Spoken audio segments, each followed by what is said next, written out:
Hello and welcome back, everyone, to the final part of the Arc V campaign in Legacy of the Duelist on Rocket Rabbit Commentaries. Anyway, we have successfully returned to the Standard Dimension, also known as the Pendulum Dimension, and we are dealing a bit with the aftermath. Yes, Riley is actually housing a majority of Zrark's negative energy right now, and so in order to save the multiverse, as it were, we have to Dueltain Riley. You see, like I thought at the end of the last part when Zrark said that he wanted a world without smiles, and I said, well, that's cool because Dueltaining, of course, is you can't say Dueltaining without referencing entertaining, and the function of entertaining is, yes, laughter, diversion, smiles. But now you're telling me that we're doing a freaking Haruhi Suzumiya type plot where now the fate of the entire world depends on just one person being happy. Yeah, it was one of the weaker elements of the conclusion of Haruhi Suzumiya, to be perfectly honest. But the melancholy, yes, of the Haruhi melancholy Suzumiya. of Suzumiya, and its conclusion, because we never actually went through and watched the other Haruhi seasons, did we? Oh yeah, that's right. There's more. Well, you get the premise of the show, but it just like really, like this is what the show's been warming up to. All right, so we've got access to Starving Venom, we've got Clearwing, and we have Dark Rebellion. However, I specifically would prefer to just use a bunch of our Performa Pal monsters for this. Come on. Lizard Pal wants you to smile. Necro Slime wants you to cry.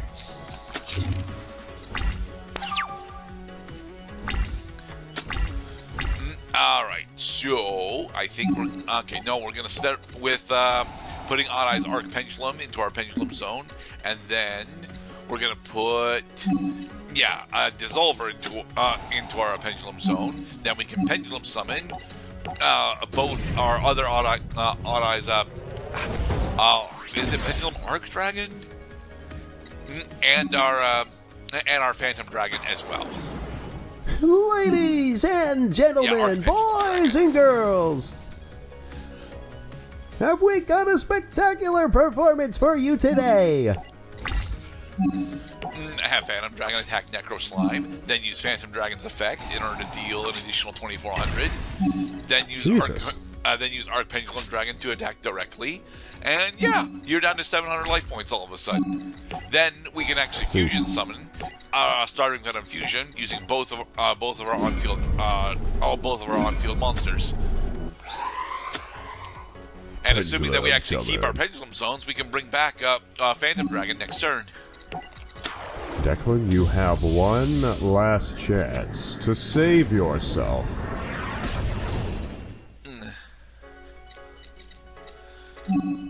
Alright. Gonna have to call this Barnum and Faley circus. And that's game. Yay. Or, wait, it is? Yeah. So, we can Pendulum Summon Phantom Dragon back.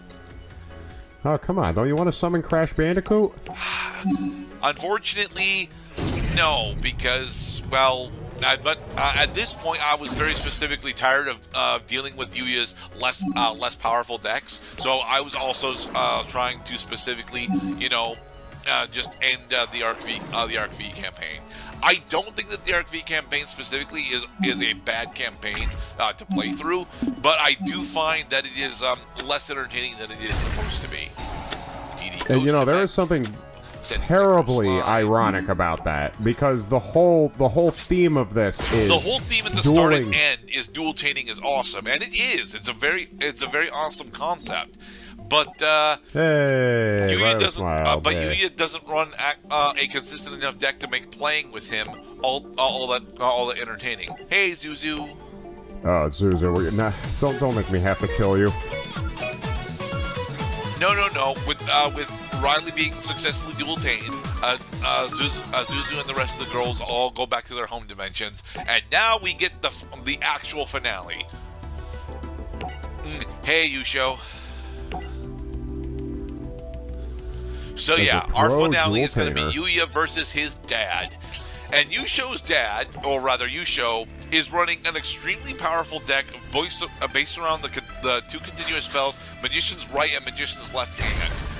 These spells, if they successfully resolve, will in fact take down Yuya together very easily. However, he doesn't have an easy way to search them, and we actually have ritual monsters now. So What yeah. the fuck are we doing with Sonic Bird? Well, we're grabbing ritual spells, Mr. Cloud. I agree with Annotation's Gerdat. What the ritual support at this time? How about Odd Eyes Advent? Damn it. No. Gravity Dragon is significantly better for us, specifically because Yusho very specifically wants to get to Magician's Right and Left Hand. But the only way that he has access to really do that is by searching a bunch of cards. So, if we bring out Gravity Dragon, then he's going to be paying every time he activates stuff. I absolutely love Gravity Dragon, to the point where I was trying to brew a deck that was based around Magic the Gathering's tax system for Yu-Gi-Oh! Using Red Eyes Flare Metal Dragon and Odd Eyes Gravity Dragon, as well as Masquerade. Whoa. The branded Masquerade Dragon. I ended up not building it very specifically, mostly because, well, it ended up having the problem of the fact that in order to bring out Gravity Dragon, you usually need access to a pendulum monster that you can use for its ritual summon. Has anyone in 22 years of English Yu-Gi-Oh! Ever wondered, like, what would happen if Sonic Bird actually lit the jet engine on its back? Like, yes, actually, because it got an evolved retrain in Transonic Bird.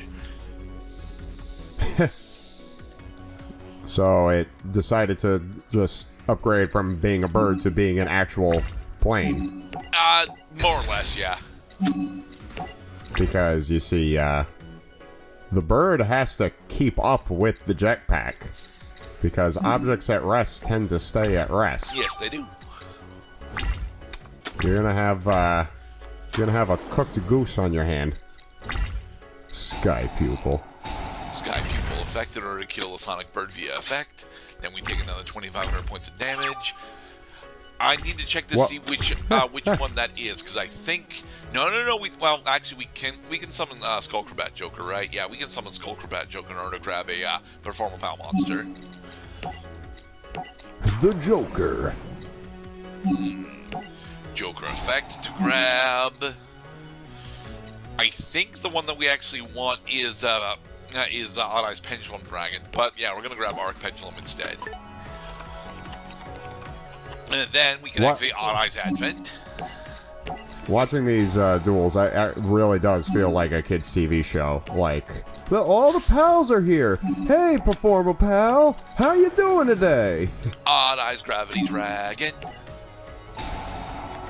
There we go. My God, great news from the ringleader. We have a fantastic show to put on this afternoon. It's going to be a lot of fun. And Gravity Dragon effect in order to burn him for 500. Ouch.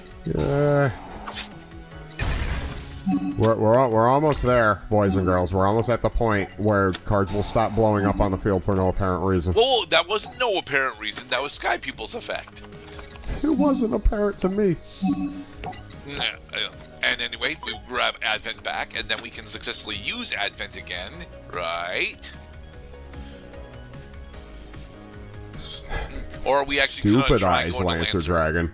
No, we can't go. We can't use Advent again. Yeah, because we can only activate one Odd Eyes Advent per turn. Damn it! All right, so we're going to try and go into Lancer Dragon. What a stupid restriction to put on a ritual spell. You can only use Odd Eyes Advent once per turn. Ooh, Odd Eyes Fusion.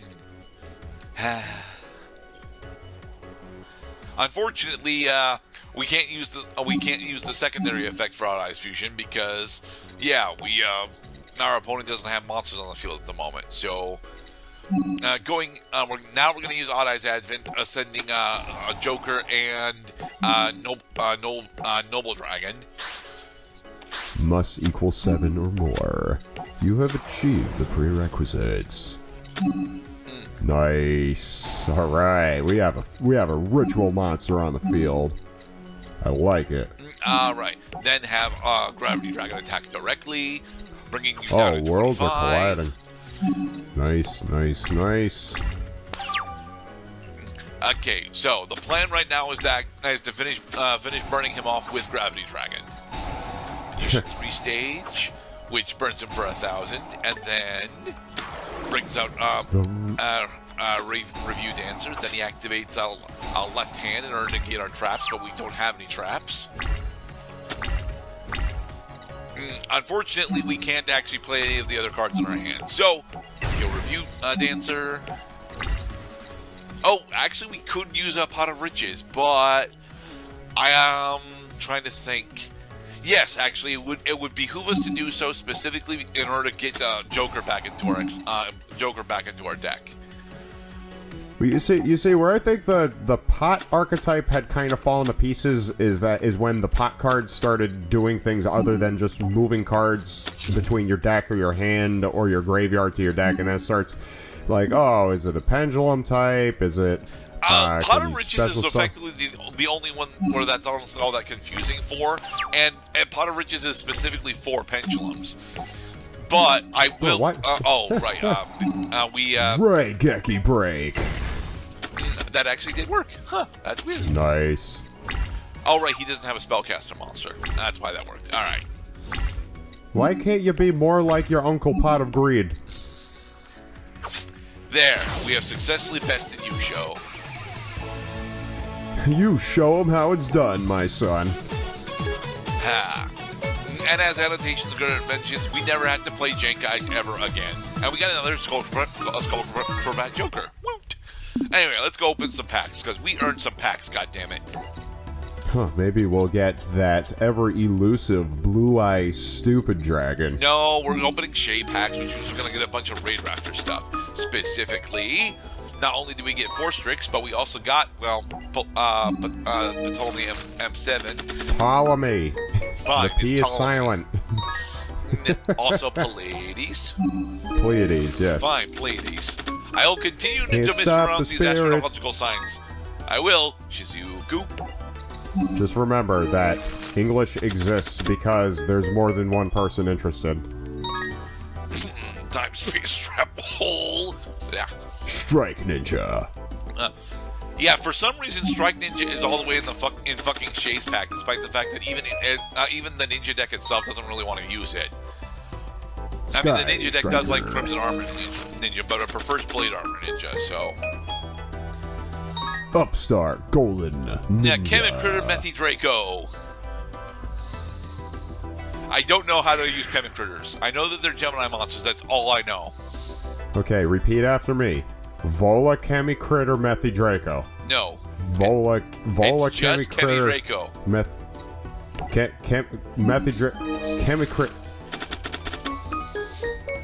Also, Riddling Karibo and Digital Rhinoceros. It's a Dora Karibo. Come on, where is it? Eventually, we're going to get the most powerful Raid Raptor card ever printed. And I'm waiting for it so I can attempt to explain what it does. There it is. Raid Raptor Ultimate Falcon. Unaffected by other cards' effects. Nice. Yeah, if you successfully ran Ultimate Falcon, you win the game. That's effectively what it does. It effectively skips your opponent's turn. It's immune to effects, and it burns your opponent every turn for somewhere between 1,000 and 2,000 damage. It is nuts how powerful Ultimate Falcon is. But does it... Okay, so it does have a detach and do a thing, but it will keep its other abilities even when it doesn't have Xyz materials. Specifically, it's immune while it doesn't have Xyz materials, which is the important thing. Nice. Dark Teller Knight, Battlemaeus. Well, indeed, that's a wrap, everybody. Thanks for watching the Arc V season. Be safe, everyone.